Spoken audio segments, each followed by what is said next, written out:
Wah wah wah, ada apa ini? Maarten Paes bawa kabar mengejutkan jelang lawan Australia. Kira-kira ada kabar apa ya? Jelang lawan Uzbekistan nanti malam, ini dia yang harus dilakukan Indra Syafri. Simak ulasan selengkapnya yang pasti bikin kalian setuju saat mendengarnya. Nah ini nih, Ragnar Orabangoen tiba-tiba disuruh untuk lakukan hal luar biasa jelang lawan Australia. Kira-kira apa yang harus dilakukan Ragnar? Begini fakta mengejutkannya. Nah ini baru super top Marco Top.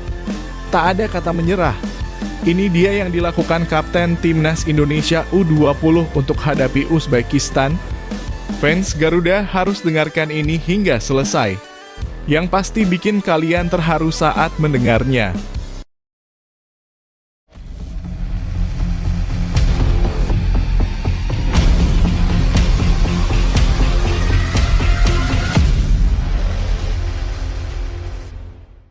Mohon subscribe channel Timnasku Indonesia agar tidak ketinggalan informasi Timnas Indonesia. 3 hal yang harus diperbaiki Indra Syafri jelang lawan Uzbekistan.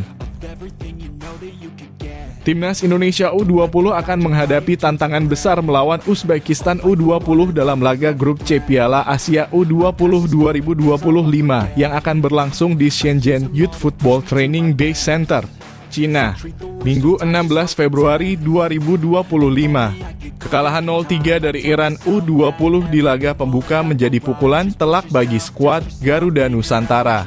Dan pelatih Indra Syafri harus segera melakukan evaluasi untuk memperbaiki penampilan timnya agar peluang lolos tetap terbuka. Menurut pengamat sepak bola Tony H.O., salah satu yang paling penting adalah memperbaiki mental dan kepercayaan diri para pemain. Kekalahan besar pasti berdampak pada psikologis tim, sehingga pelatih harus bisa memotivasi mereka agar tetap semangat dan optimis menghadapi Uzbekistan. Dukungan dari pelatih, staf, dan sesama pemain sangat dibutuhkan agar mereka bisa bangkit dan tampil lebih percaya diri. Selain mental, perbaikan dalam hal taktik dan pertahanan juga sangat dibutuhkan. Timnas U20 harus berhenti menggunakan zona marking yang memberi terlalu banyak ruang kepada lawan. Tony H.O. menyarankan agar pressing ketat diterapkan sejak lawan menerima bola tanpa memberi mereka kesempatan untuk bebas bergerak.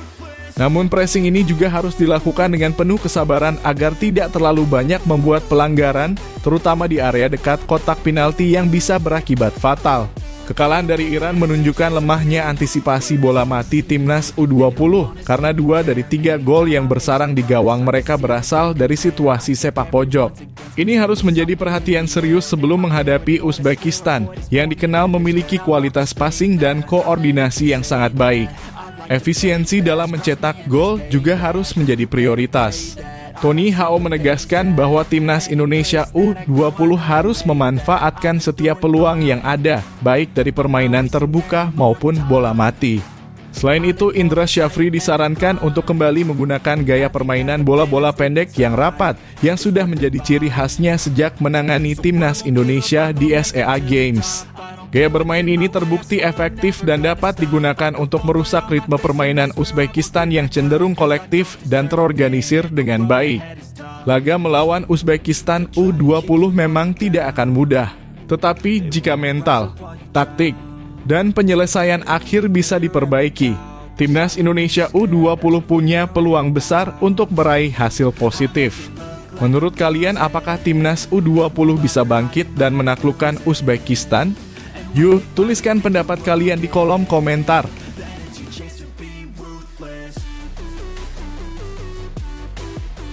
Kabar mengejutkan Maarten Paes jelang lawan Australia. Kabar kurang menyenangkan datang dari kiper Timnas Indonesia, Maarten Paes, jelang laga penting kualifikasi Piala Dunia 2026.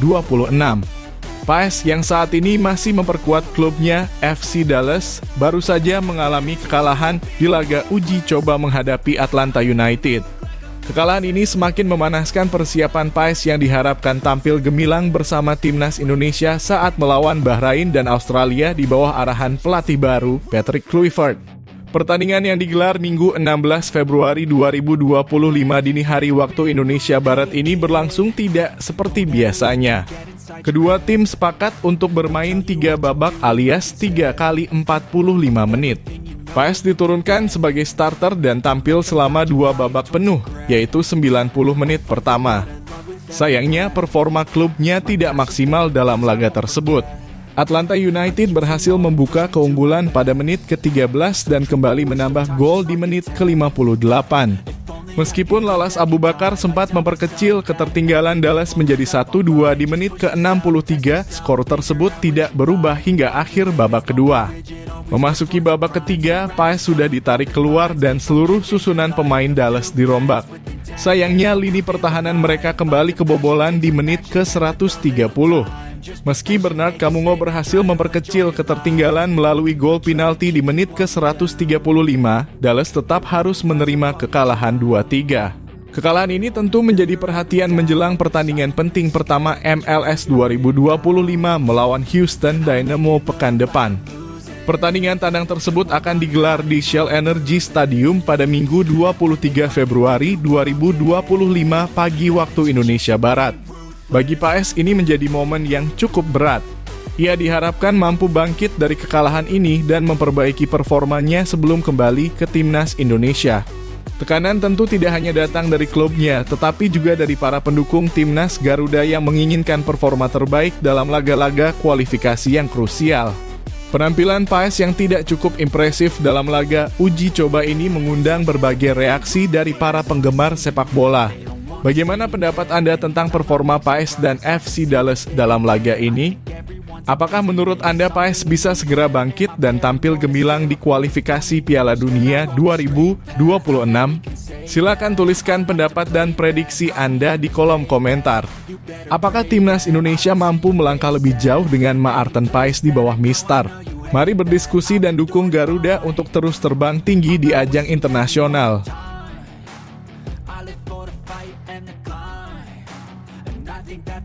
Ragnar Oratmangoen diminta lakukan hal yang luar biasa jelang lawan Australia. Jelang laga krusial kualifikasi Piala Dunia 2026, Ragnar Oratmangoen mendapat tantangan besar dari klubnya FC Vedender. Timnas Indonesia yang akan menghadapi Australia dan Bahrain pada Maret mendatang tentu membutuhkan seluruh pemain dalam kondisi terbaik termasuk Oratmangoen. Namun tantangan datang lebih awal saat Dender menghadapi O'Hallowen di King Power at Dendreef Stadium pada Sabtu 15 Februari 2025 malam waktu Indonesia Barat. Dalam laga tersebut, Oratmangoen yang biasanya bermain sebagai striker atau penyerang sayap diminta oleh pelatihnya untuk tampil sebagai gelandang tengah dalam kurung CM. Posisi baru ini menuntutnya bermain lebih dalam, menjaga keseimbangan permainan, dan membantu distribusi bola di lapangan tengah. Perubahan posisi ini awalnya terlihat cukup menjanjikan. FC Vedender unggul lebih dahulu lewat gol Mohamed Berte di menit ke-9. Meskipun O'Hallowen sempat menyamakan skor pada menit ke-30 melalui Hasan Kurucay, Dender kembali unggul lewat gol David Herncar pada menit ke-39. Skor 2-1 bertahan hingga babak pertama usai. Oratmangoen bermain solid hingga menit ke-85. Namun setelah ia ditarik keluar, situasi berubah drastis. O'Hallowen langsung mengambil alih momentum dan mencetak 2 gol. Penalti Sylvester First di menit ke-89 dan gol Jovan Mijatovic di masa injury time memastikan kemenangan O'Hallowen dengan skor 3-2. Kekalahan ini membuat FC Vedender turun ke peringkat ke-10 di klasemen, sementara Liga Belgia hanya terpaut 1 poin dari Leuven yang naik ke posisi ke-9. Meskipun hasil akhir mengecewakan, performa Oratmangoen sebagai gelandang cukup mendapat perhatian, terutama karena kemampuannya beradaptasi dengan posisi baru dalam waktu singkat. Bagi timnas Indonesia, performa Oratmangoen di posisi baru ini bisa menjadi keuntungan. Dengan perannya yang lebih fleksibel, ia bisa memberikan variasi taktik yang berguna saat menghadapi Australia dan Bahrain. Namun tantangan besar tetap ada, mampukah Oratmangoen mempertahankan performa gemilangnya dan membawa timnas Indonesia melangkah lebih jauh di kualifikasi Piala Dunia 2026? Bagaimana pendapat Anda tentang perubahan posisi Ragnar Oratmangoen? Apakah ia sebaiknya tetap bermain di posisi aslinya sebagai penyerang atau justru lebih baik beradaptasi sebagai gelandang? Tulis pendapat Anda di kolom komentar dan mari dukung Garuda untuk terus terbang tinggi di panggung internasional.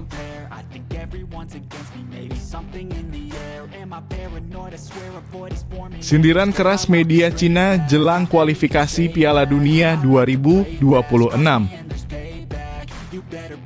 Menjelang laga ke-7 dan ke-8 kualifikasi Piala Dunia 2026 zona Asia, Timnas Indonesia mendapat perhatian khusus dari media Cina. Dengan persaingan yang semakin memanas di grup C, media Cina seperti 163.com dan Sohu memberikan sorotan tajam terhadap ambisi besar skuad Garuda. Dalam grup yang dihuni oleh raksasa Asia seperti Jepang, Australia, dan Arab Saudi, perjalanan Timnas Indonesia menuju Piala Dunia 2026 memang tidak mudah.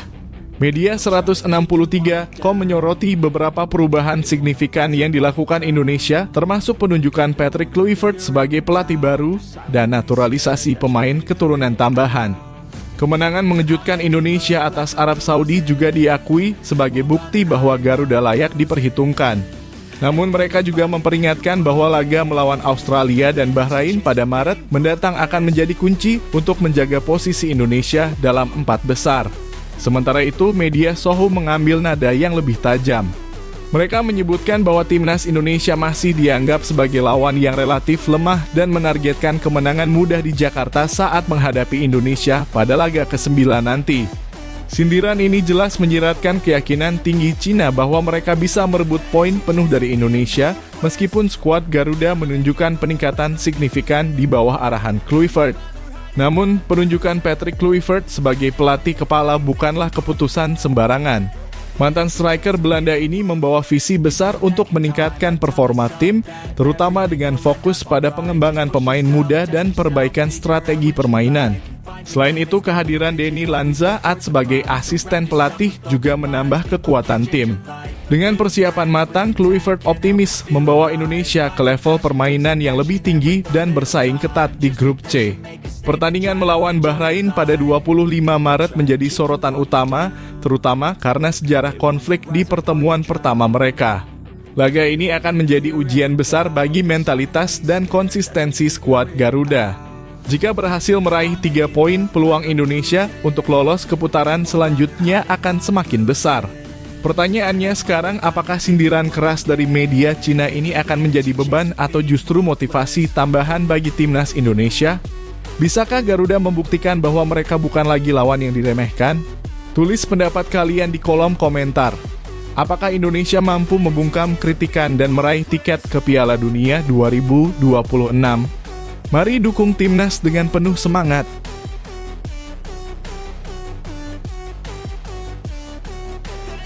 Pelatih Portugal wanti-wanti Patrick Kluivert jelang lawan Bahrain.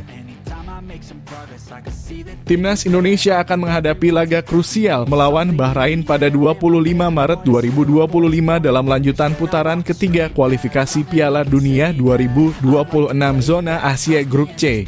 Pertandingan ini akan berlangsung di Stadion Utama Gelora Bung Karno, Jakarta, dan menjadi penentu bagi peluang skuad Garuda untuk lolos ke Piala Dunia 2026. Patrick Kluivert, yang baru saja ditunjuk sebagai pelatih Timnas Indonesia, menghadapi tantangan besar. Dengan dukungan penuh dari asisten pelatih asal Belanda seperti Alex Pastoor, Denny Lanzaat, dan Gerald van den Burg, Kluivert memikul beban harapan tinggi dari supporter Indonesia. Tim Garuda saat ini berada di peringkat ketiga dengan 6 poin, bersaing ketat dengan Bahrain, Arab Saudi, dan Cina yang juga memiliki jumlah poin sama. Namun peringatan datang dari Helio Sousa, mantan pelatih Timnas Portugal U20 dan ex-juru taktik Bahrain. Sousa menegaskan bahwa Bahrain saat ini menjadi tim yang sangat berbahaya setelah berhasil memenangkan gelar Piala Teluk 2024 dengan mengalahkan Oman 2-1 di final. Bahrain adalah tim yang fantastis, ujar Sousa kepada GDN Online. Mereka punya kualitas, kompetensi, dan semangat juang yang luar biasa ketika bermain demi negara mereka. Sousa juga menambahkan bahwa Bahrain kini memiliki deretan pemain andalan seperti Ali Madan, Mahdi Humaidan, Walid Al-Hayam, dan Mohamed Jassim Marhoon yang memperkuat tim mereka.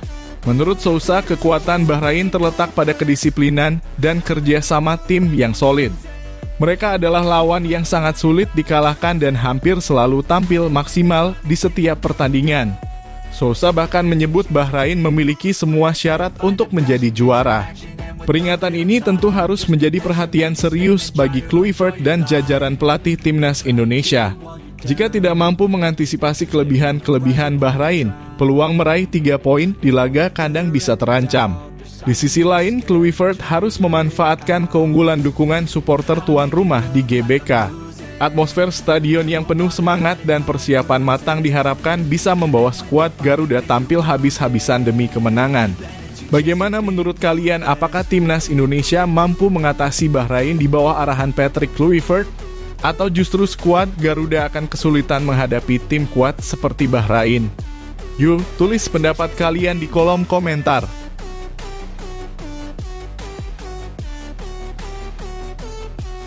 Calvin Verdon penasaran dilatih sosok pelatih top Eropa. Bek andalan timnas Indonesia Calvin Verdon mengaku sangat penasaran dengan sosok pelatih baru timnas Indonesia, Patrick Kluivert. Mantan penyerang legendaris Belanda tersebut resmi diperkenalkan oleh PSSI sebagai pelatih timnas Indonesia pada 12 Januari 2025. Penunjukan ini menyusul keputusan PSSI untuk memutus kerjasama dengan Sintayong beberapa hari sebelumnya. Patrick Kluivert adalah nama besar dalam dunia sepak bola Eropa. Sebagai mantan pemain Ajax Amsterdam, AC Milan, dan Barcelona, Kluivert pernah merasakan berbagai gelar bergengsi, termasuk Liga Champions. Pengalaman luar biasa di level klub dan tim nasional membuatnya diharapkan mampu membawa timnas Indonesia ke level yang lebih tinggi, terutama dalam menghadapi kualifikasi Piala Dunia 2026 zona Asia. Calvin Verdon yang pernah bermain bersama legenda sepak bola seperti Dirk Kuyt dan Robin van Persie di Feyenoord mengaku penasaran dengan gaya kepelatihan Kluivert. Dia pemain besar. Saya sangat penasaran melihat bagaimana dia melatih timnas Indonesia, ujar Verdonk seperti dikutip dari media Belanda Forzanet. Namun Verdonk menambahkan bahwa ia tidak mudah terintimidasi oleh nama besar. Dalam sepak bola, hal seperti ini biasa terjadi. Di Feyenoord, saya bermain dengan Kuyt dan Van Persie. Saya tidak pernah merasa wow saat bermain dengan mereka. Mungkin nanti saat saya lebih tua, saya baru menyadarinya, katanya dengan santai. Laga perdana Patrick Kluivert bersama timnas Indonesia akan terjadi pada Maret 2025 saat menghadapi dua lawan tangguh, Australia dan Bahrain. Indonesia dijadwalkan bertandang ke Sydney untuk menghadapi Australia pada 20 Maret sebelum menjamu Bahrain di Stadion Utama Gelora Bung Karno pada 25 Maret. Dua pertandingan ini akan sangat penting bagi tim Garuda yang saat ini berada di peringkat ketiga grup C dengan 6 poin. Calvin Verdon sendiri bersemangat menyambut laga penting tersebut. Dia yakin bahwa arahan dari pelatih berpengalaman seperti Kluivert dapat memberikan energi baru bagi skuad Garuda. Lalu bagaimana pendapat kalian tentang Patrick Kluivert melatih timnas Indonesia? Apakah Kluivert bisa membawa timnas kita lolos ke Piala Dunia 2026? Yuk, tulis pendapat kalian di kolom komentar.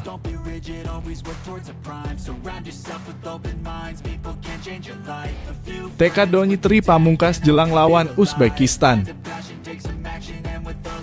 Kapten Timnas Indonesia U20, Donjitri Pamungkas, bertekad membawa timnya bangkit dalam laga krusial melawan Uzbekistan U20 di pertandingan kedua grup C Piala Asia U20 2025 yang akan digelar pada Minggu 16 Februari 2025. Usai menelan kekalahan menyakitkan dengan skor 0-3 dari Iran U20 pada laga pembuka, semangat Garuda Muda sedang diuji dan Donyi siap memimpin kebangkitan skuad asuhan Indra Syafri. Donjitri Pamungkas yang dikenal sebagai sosok kapten bermental baja menyatakan bahwa kekalahan dari Iran sudah seharusnya dilupakan dan tidak boleh membayangi langkah tim selanjutnya. Kami harus segera melupakan kekalahan ini dan fokus penuh menghadapi Uzbekistan. Semangat juang kami belum habis. Peluang untuk lolos masih ada dan kami harus optimis, ujar Donyi dengan penuh keyakinan. Pemain berposisi sebagai bek kiri ini juga menyadari bahwa Uzbekistan bukan lawan yang mudah. Sebagai juara bertahan, Uzbekistan datang dengan status unggulan dan kepercayaan diri tinggi setelah menang tipis 1-0 atas Yaman di laga pembuka mereka. Meski demikian, Doni menekankan pentingnya rasa percaya diri dalam menghadapi lawan tangguh tersebut. Mereka memang kuat, tetapi kami harus percaya pada kemampuan kami sendiri. Jika semua bekerja keras dan bermain disiplin, tidak ada yang tidak mungkin, tambahnya. Salah satu hal yang menjadi perhatian utama Doni adalah memperbaiki koordinasi lini belakang timnas U20, terutama dalam menghadapi bola-bola mati. Kekalahan dari Iran menunjukkan betapa rapuhnya pertahanan Garuda Muda ketika menghadapi situasi set piece. Kami harus lebih fokus dan komunikatif di lapangan. Jangan sampai ada celah yang bisa dimanfaatkan lawan, tegas Doni. Selain itu, Doni juga mengingatkan rekan-rekannya untuk bermain lebih agresif dan memanfaatkan setiap peluang yang ada. Menurutnya, kecepatan dan kreativitas serangan timnas Indonesia U20 bisa menjadi senjata ampuh untuk merusak ritme permainan Uzbekistan. Kami tidak boleh menyia-nyiakan peluang. Setiap kesempatan harus dimanfaatkan sebaik mungkin, tutup Doni. Laga melawan Uzbekistan ini akan menjadi penentuan nasib timnas Indonesia U20 di Piala Asia.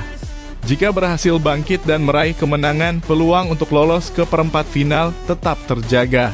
Namun, jika hasil buruk kembali diterima, langkah Garuda Muda bisa terhenti lebih awal. Bagaimana menurut kalian? Apakah Donitri Pamungkas dan timnas Indonesia U20 bisa bangkit dan menaklukkan Uzbekistan? Tuliskan pendapat kalian di kolom komentar dan dukung terus perjuangan Garuda Muda.